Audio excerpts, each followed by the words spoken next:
সেখানে গিয়ে তার সঙ্গে দেখা করবে, চলো। সেই গদাধর পণ্ডিত জিজ্ঞাসা করলো মহাপ্রভুকে যে প্রভু আমি যাব? হ্যাঁ, অতি অবশ্যই যাবে, যাও দেখে আসো। সেই গদাধর পণ্ডিতকে সঙ্গে নিয়ে গেছেন মুরারি দত্ত। সেখানে সেই শয্যার উপরে বিলাস শয্যায় বসে রয়েছেন পণ্ডরিক বিদ্যানিধি। সেই পণ্ডরিক বিদ্যানিধি দেখছেন গদাধর। গদাধর ভাবছেন, এ কার কাছে আমাকে নিয়ে আসলো?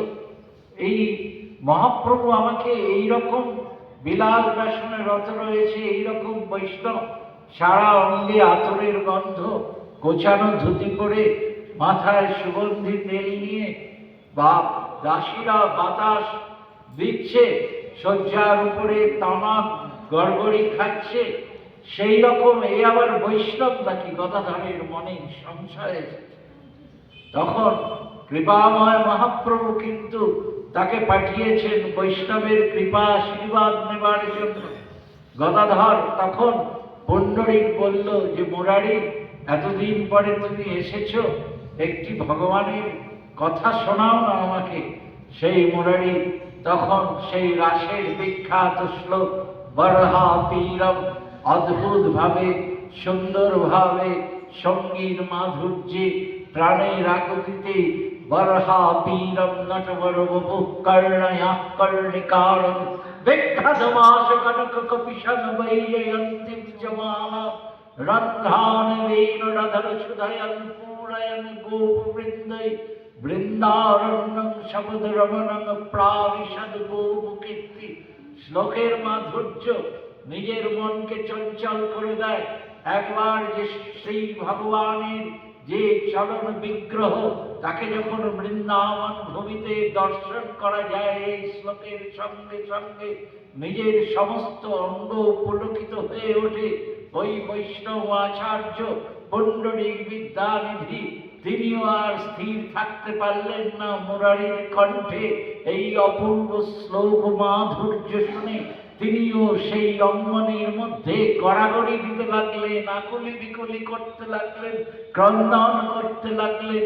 কারণ তিনি তার নয়নে সেই ব্রজেন্দ্র নন্দনকে বৃন্দাবনের পথে পথে যেতে দেখছেন ওই রূপ মাধুর্যে। সেই মুরারি দত্ত, তাকে সে তখন ভাবলো, গদাধর ভাবলো, আহা, আমি কত বড় ভুল করেছি। আমায় শ্রীমন মহাপ্রভু পাঠিয়েছেন, তার আজ্ঞা লঙ্ঘন করে আমি নিজের জ্ঞানের দ্বারা বিশ্বাস অবিশ্বাসের দোলাচলে তুলে এই পরম বৈষ্ণবকে বুঝতে আমি ভুল করেছি। আহা, তিনি চরণে লুটিয়ে পড়েছিলেন। এই সেই মুরারি দত্তকে, যে মুকুন্দ দত্ত, সেই মুকুন্দ দত্তকে ওইখানে যখন এই মুরারি মুকুন্দ এই বড় গণ্ডগোল, আবার মুকুন্দ দাসও রয়েছে, মুরারি দাস রয়েছে, রামচন্দ্র গুপ্ত।